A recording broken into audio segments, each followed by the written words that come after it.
PGYTech Onemo is one of the most underrated sleeper backpacks of the past couple years. There are so many backpacks out there, but a lot of good ones are very expensive, upwards of like $500. In Canada, it only gets worse too with the conversion rate. For example, I wanted the latest Peter McKinnon backpack, but it would have been like $550 with shipping and taxes. As much as I want that, and it would have been amazing to have that backpack, it's hard for me to justify at this point in my life. There are also a couple others that I was looking at, like the Peak Design Everyday 30 liter and the Wandered Travel Backpack. Both coming in at around $400, offer a clean look and functional designs. The Wandered having the traditional backpack of like the cube configuration, and the Peak Design sporting a really unique side access design. While they both look great, the Wandered bag didn't have enough camera space for my equipment, unfortunately. You have to buy like an added cube to have the whole bag like take up all your camera gear, and it's like an extra $100, and I was like,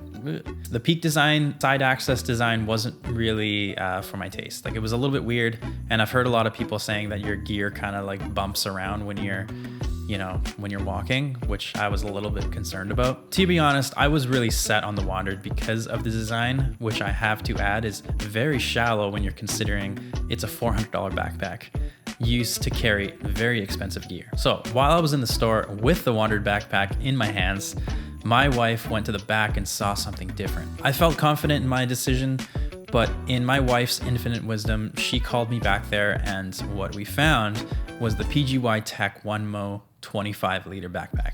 I was a bit skeptical. As soon as we opened it up, I was met with a surprise. So not only is this bag $100 cheaper than the others, it has a full customizable interior and comes with a separate sling bag, like an extra bag. With Peak Design, you have to buy these extra sling bags, and they're, you know, around $150. This one comes with both. So this was during like Boxing Day, and in Boxing Day, I don't know if Boxing Day is a US thing too, but in Canada, it's like you can get really good deals on things, and it's like pretty much right after Christmas. So this bag was already like $100 off anyway. You're basically getting two bags in one for like under $300. I honestly could not believe it. And neither could the store clerk, as he said he'd never even seen that bag before. So this is the PGYTech Onemo. It has a sleek matte black interior with red accents. This thing has pockets and zippers like you'd never seen before. I think because this backpack doesn't have a traditional pouch for everyday carries, it makes up for it with a plenty of other pockets and straps. Inside the main compartment,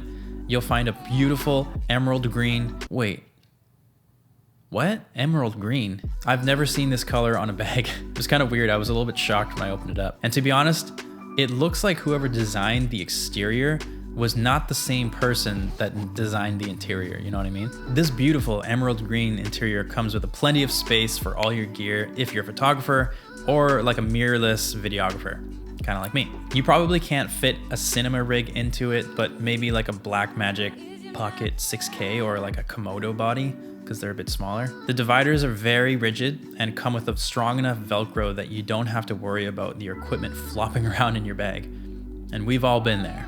One of the more difficult things about this bag though is that the Velcro dividers don't all fit the way you want them to. For example, the upper portion of the bag isn't fully flush, like it's not flat, and slants kind of forward a little bit. It was a huge pain putting this thing together, and to be honest, I had to like undo it and put it back together like probably 25 times. It was painful. But in the end, I managed to get a configuration that works for my gear. Feel free to take a screenshot actually if you want to copy me. There's also a laptop sleeve, and while it fits my 16-inch MacBook Pro, it definitely feels a little bit too tight, and I'm a little bit concerned whenever I wear it. I also don't like that it kind of sits behind your back, you know, like it's kind of behind the straps and not like in the front of the bag, which okay, that's fair. It's more safe, but if you have any of like M1 MacBooks, especially the MacBook, the one I have, it's going to be a tight fit. The interior also comes with a few zippers that come in handy. The lower zipper I use to store my camera for quick access. It also has these handy battery holders with red and green sliders to tell which batteries are dead or alive. The zipper above it is also a quick access, but I use it more for accessories and cords and stuff like that. It has a zipper pocket, and it's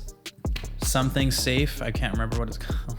RFID protected, which basically means you can keep your credit cards safe from theft. I've never actually heard of that happening, but maybe it will come in handy at some airports. Not that I really fly around anywhere anyway. There's another zipper on the other side of the bag, but this one doesn't access the inside. It only has a few stretchy straps, a mesh pocket, and a zipper pocket. If I'm honest, this one's a little bit too tight.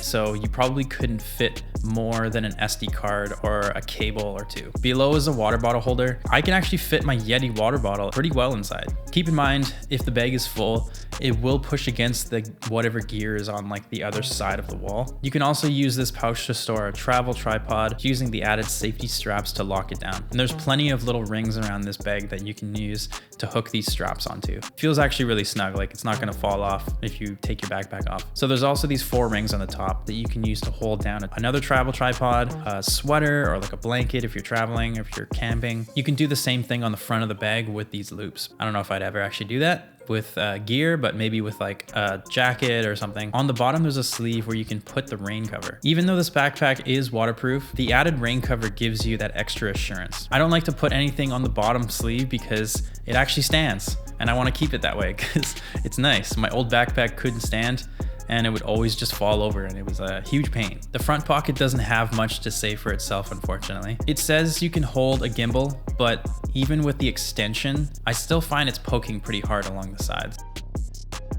Toward the bottom, it gets pretty tight, so you can't really put much in there. There's a laptop sleeve in there, but it won't fit my 16-inch MacBook Pro, so you know, that's kind of a shame. Maybe like a smaller MacBook Air or like an iPad or something. I think one of my favorite parts of this bag are actually the straps. I think having comfortable straps are a must, especially because of how heavy it can get. I noticed how comfortable it was right off the bat. Once I put it on, I was like, this is nice, this is comfortable. The straps are thick and very comfortable. They also have some really handy tech added, like this little pouch where you can store batteries. I like to put my little small rig tool thing in there because it just fits perfectly in there. On the other side, there are these stretchy straps so that you can hold like your lens caps. I actually thought this was a really clever idea because a lot of the time I just stick my lens caps in my pocket and they get lint and crap on them, and then you know, you put them on back on the lens and it just gets like dust all over the lens. And the straps hold the backpack snug to your back, and the sternum strap makes it that much more comfortable. I was a little bit skeptical, but it feels really good. They also slide up and down very smoothly, which I like. One time I was doing a photo job and I wore this bag for like 2 straight hours and it felt totally fine. I think I was a little bit paranoid since my last bag was stolen, so I didn't want to like, you know, put it down somewhere. It also has a couple other straps, one on the side so you can carry it like a briefcase, and one at the back that acts like a luggage pass-through. I think one of the coolest parts of this bag is that it comes with a secondary sling bag, just like I said in the beginning. I don't have it set up like that, but it has its own dividers, so you can actually hold a couple of lenses and like a small camera body. I think it's meant for a drone, but I like the flexibility. It's about 5 liters, but with the extension, it can add on an extra 2 liters of top space. There's a zipper on the top and another on the inside. There's 2 ways you can wear this thing. You can wear it like a sling bag, but it's not as accessible as say like the Peak Design sling bag, or you can wear it around your waist like a big old fanny pack. Not sure how I feel about this one either, to be honest. It's still great to have the extra bag for accessories and all that. I usually just put all my audio gear in there, like cables and stuff. So that's pretty much it. It's a really cool bag with a lot of potential. It's no Peter McKinnon bag, but it does the job. I'm pretty stoked to wear this thing whenever I do, and I'm honestly just glad it's affordable. Just to add, this video is not sponsored. I paid my own money to buy this bag. So if you want to support this channel, go check out my Amazon shopping list down below. The bag will also be in there if you want to check that out too. Just remember, you really don't need to buy the most expensive thing or the most popular thing, you know, the thing that everyone's using all the time. Like, you don't need that. A lot of the time, those things are the most expensive things, and you're still able to get the job done with cheaper gear, with gear that's not as popular. Thanks for watching, guys, and see you later.